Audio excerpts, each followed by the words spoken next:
Sejarah Pertempuran Surabaya, tanggal 10 November tahun 1945, setelah adanya proklamasi kemerdekaan di Indonesia tepatnya pada tanggal 17 Agustus tahun 1945, bukanlah sebuah akhir dari perjuangan rakyat Indonesia.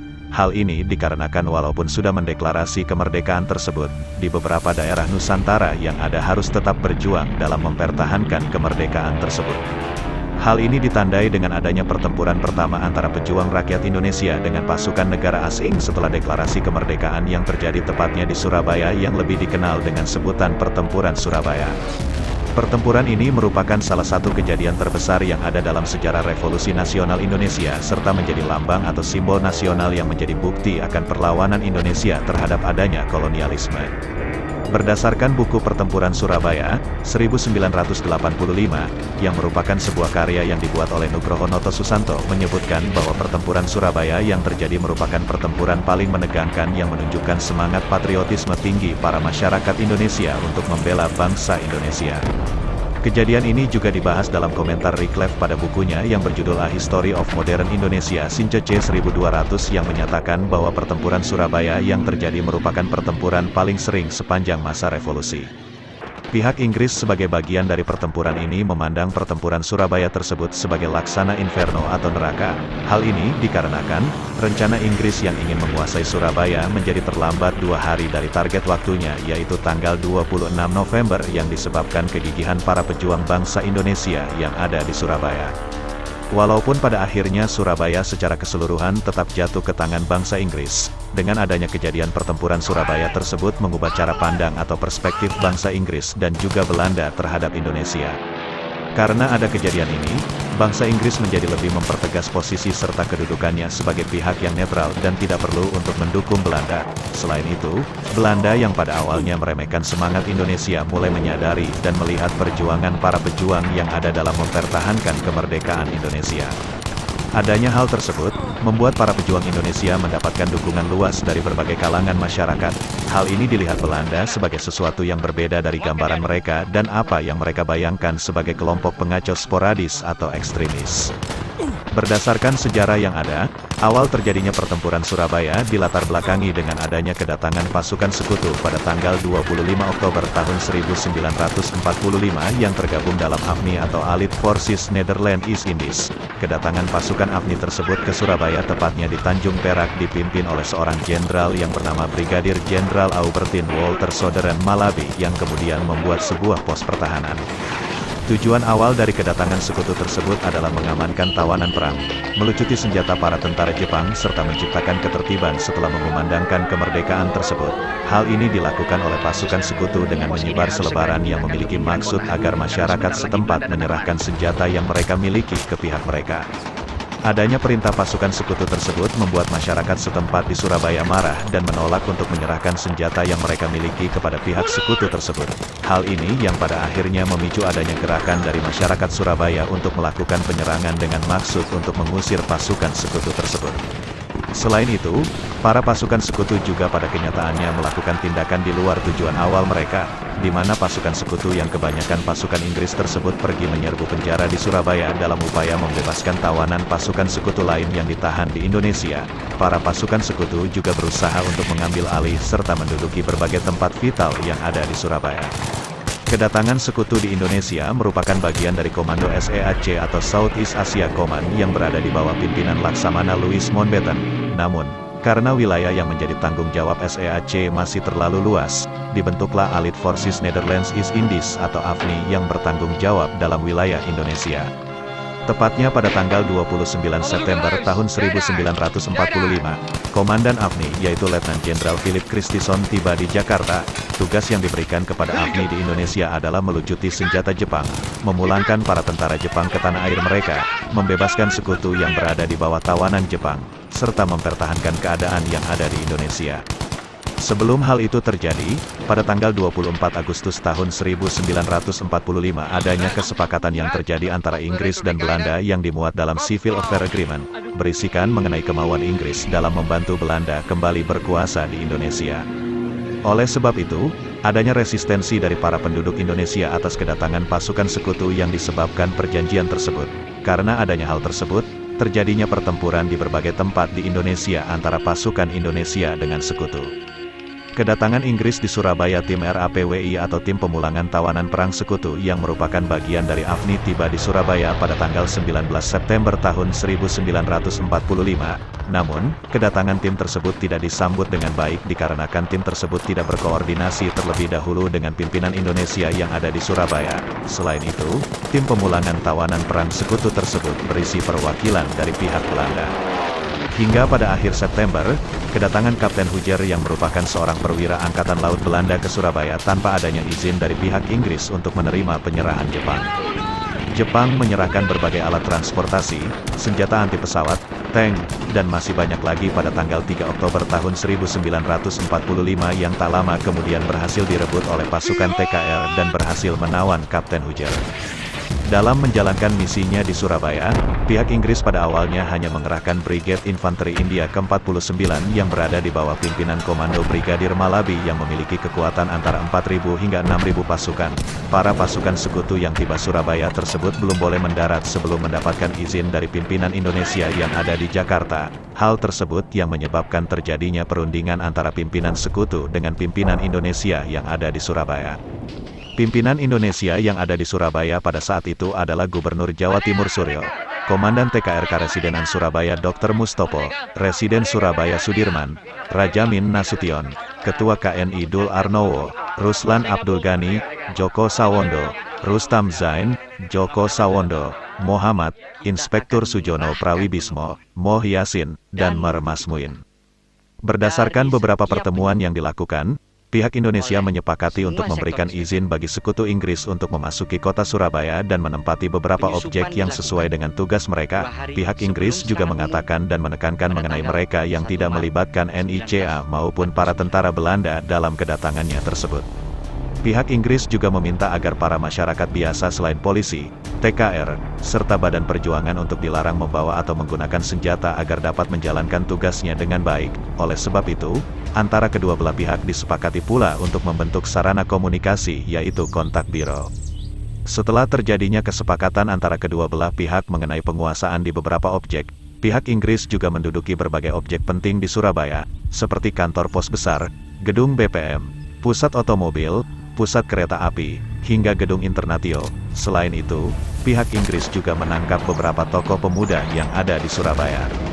Selain itu, salah satu peleton dari Field Security Section yang berada di bawah pimpinan Kapten Shaw menyerbu penjara Kalisosok dalam upaya membebaskan Kapten Huger dan membebaskan para tawanan Belanda yang berada di Kompleks Wonokitri pada tanggal 26 Oktober di malam hari. Keadaan di Surabaya pun semakin memanas akibat adanya selebaran yang tersebar pada tanggal 27 Oktober melalui pesawat Dakota yang bertolak dari Jakarta. Selebaran tersebut juga disebarkan di berbagai wilayah Indonesia seperti Jawa Barat dan Jawa Tengah yang telah ditandatangani oleh Mayor Jenderal Houghton. Isi dari selebaran tersebut adalah ultimatum bagi para pasukan Indonesia untuk menyerah kepada pihak sekutu dalam waktu 48 jam atau menghadapi konsekuensi ditembak. Kejadian tersebut semakin menimbulkan rasa kebencian di Surabaya, yang membuat munculnya seruan di radio untuk mengusir pihak Inggris dari wilayah tersebut. Melihat adanya berbagai tindakan yang dilakukan oleh pihak Inggris tersebut, semakin meyakinkan pihak Indonesia bahwa peperangan yang akan terjadi tidak lagi bisa dihindari. Oleh sebab itu pada tanggal 27 Oktober tepatnya pada pukul 2 di siang hari, terjadi kontak senjata pertama antara pasukan pemuda PRI-SAI dan pasukan Gurkha yang merupakan berasal dari pihak sekutu. Selanjutnya, Malabi juga mengikuti arahan yang ada pada selebaran untuk menguasai kendaraan berat yang dimiliki oleh pasukan Indonesia pada tanggal 28 Oktober tahun 1945. Pihak Inggris juga melakukan evakuasi terhadap wanita dan juga anak-anak dari Kamp Gubeng dipindahkan ke Barak Darmo. Setelah terjadinya kejadian tersebut, berbagai pertempuran pun terjadi, gabungan antara TKR, polisi, dan juga Badan Perjuangan yang mengadakan serangan serentak ke pihak Inggris yang ada di kota Surabaya. Karena penyerangan tersebut, pihak Indonesia berusaha untuk mengambil kembali hak atas tempat vital yang berada di bawah kedudukan pihak Inggris. Serangan pihak Indonesia ini terjadi hingga tanggal 29 Oktober tahun 1945 yang dikepalai oleh Komando Jenderal Mayor Yonusewoyo yang merupakan Komandan Divisi TKR berhasil mendesak pihak Inggris. Setelah adanya kemunculan sebuah pemberitahuan atau maklumat yang diumumkan oleh pemerintah Indonesia pada tanggal 31 Agustus tahun 1945 mengenai penetapan pengibaran terus-menerus bendera nasional Sangsaka Merah Putih di seluruh wilayah Indonesia, termasuk di kota Surabaya. Namun, terjadi sebuah insiden di mana kedua belah pihak yaitu pasukan sekutu dan masyarakat Surabaya terlibat dalam perseteruan perobekan bendera yang berada di Hotel Yamato, Tunjangan Surabaya. Hal ini yang memicu terjadinya pertempuran antara kedua belah pihak. Kronologi awal dari insiden ini, di mana sekelompok orang Belanda yang dipimpin oleh Merwe Vecah, Ploekman mengibarkan bendera negara Belanda yang berwarna merah, putih, dan biru tanpa adanya persetujuan dari pemerintah Republik Indonesia di kota Surabaya. Para masyarakat Surabaya yang melihat hal tersebut menjadi kesal dan marah. Hal ini yang membuat seorang perwakilan Indonesia yaitu Residen Sudirman mendatangi Hotel Yamato tempat mereka mengibarkan bendera tersebut untuk berdiskusi dengan pimpinan sekutu yaitu Ploekman agar bendera tersebut dapat diturunkan dan tidak terjadinya keributan. Namun, diskusi yang ada tidak berjalan lancar dan pimpinan mereka yaitu Ploekman menolak untuk menurunkan benderanya. Hingga yang menjadi puncak kejadiannya, Ploekman mengeluarkan sebuah pistol yang membuat perkelahian antara kedua belah pihak tidak dapat dihindari. Di tengah keributan tersebut, Ploekman meninggal dunia karena dicekik oleh pengawal Sudirman yaitu Sidik. Namun, Sidik juga tewas yang disebabkan oleh tentara Belanda yang sedang bertugas saat itu. Sudirman beserta pengawalnya yang lain berhasil menghindari insiden tersebut dan segera keluar dari Hotel Yamato untuk mengamankan situasi yang ada. Namun, beberapa pemuda di Surabaya terlihat langsung menaiki Hotel Yamato dan segera merobek bendera Belanda yang berwarna merah, putih, biru tersebut dan menyisakan bagian merah dan putih saja. Perang yang terjadi antara kedua belah pihak yaitu masyarakat Surabaya dan pasukan sekutu Inggris pertama kali terjadi tepatnya pada tanggal 27 Oktober hingga tanggal 30 Oktober tahun 1945. Hal ini yang membuat Jenderal D.C. Houghton meminta bantuan dari Soekarno untuk mencari solusi dan meredakan situasi pada saat itu. Namun, dengan terjadinya bentrok terus-menerus antara kedua belah pihak membuat pemimpin sekutu Inggris yaitu Brigadir Jenderal Malaby meninggal dunia. Pemimpin dari pasukan sekutu Inggris yaitu Jenderal Malaby meninggal dunia di tanggal 30 Oktober tahun 1945, yang kemudian posisi tersebut digantikan dengan Jenderal Robert Manser. Kemudian, Jenderal Robert Manser mengeluarkan sebuah ultimatum yang ditujukan kepada masyarakat Surabaya pada tanggal 9 November tahun 1945. Ultimatum tersebut berisikan sebagai berikut, pemimpin Indonesia yang ada di Surabaya harus melaporkan diri. Seluruh senjata yang dimiliki oleh pihak Indonesia yang ada di Surabaya harus diserahkan kepada pihak Inggris. Pemimpin Indonesia yang ada di Surabaya harus menandatangani sebuah pernyataan bahwa mereka menyerah tanpa adanya syarat. Ultimatum yang diajukan tersebut kemudian ditolak oleh pihak Indonesia, sehingga para pasukan Inggris mulai melancarkan serangan mereka pada tanggal 10 November di pagi hari yang menjadi awal dari pertempuran kedua belah pihak tersebut. Pada pertempuran ini sendiri, terdapat setidaknya 20.000 tentara serta 100.000 sukarelawan di pihak Indonesia, sementara pada pihak Inggris terdapat setidaknya 30.000 tentara yang juga dibantu dengan berbagai peralatan perang mereka, yaitu tank, kapal perang, serta pesawat tempur. Pertempuran yang terjadi antara kedua belah pihak tersebut mengalami puncaknya tepat pada tanggal 10 November tahun 1945, di mana terjadinya bentrok antara pasukan sekutu serta area-area Surabaya ketika pasukan sekutu tersebut hendak menyerang kota Surabaya yang langsung dihadang oleh masyarakat Surabaya. Pertempuran yang terjadi tersebut menghasilkan banyak korban jiwa pada kedua belah pihak. Namun, khususnya untuk masyarakat Surabaya yang kehilangan 20.000 korban jiwa akibat pertempuran tersebut, di mana pada pihak sekutu kehilangan kurang lebih 1.500 korban jiwa. Pertempuran Surabaya ini berlangsung selama 3 minggu di mana menimbulkan berbagai kerugian besar bagi masyarakat di kota Surabaya dan juga Indonesia. Dalam usahanya melawan pihak sekutu tersebut, area-area Surabaya dipimpin oleh Bung Tomo yang mengumandangkan pidato berapi-api yang berhasil untuk membangkitkan semangat masyarakat Surabaya untuk melawan dan mengusir penjajah dari negara Indonesia. Setelah 1 tahun terjadinya pertempuran tersebut, Presiden Soekarno yang menjabat menjadi Presiden Negara Indonesia saat itu menetapkan bahwa setiap tanggal 10 November masyarakat Indonesia akan memperingati hari tersebut sebagai Hari Pahlawan. Oleh sebab itu, hingga kini masyarakat Indonesia masih memperingati perjuangan para pahlawan dengan mengingat jasa para pejuang setiap tanggal 10 November. Pertempuran yang hingga kini masih diperingati setiap tanggal 10 November oleh bangsa Indonesia bukanlah perjuangan yang dilakukan satu hari saja, namun melibatkan berbagai pertempuran yang terjadi sejak akhir Oktober tahun 1945 hingga November tahun 1945.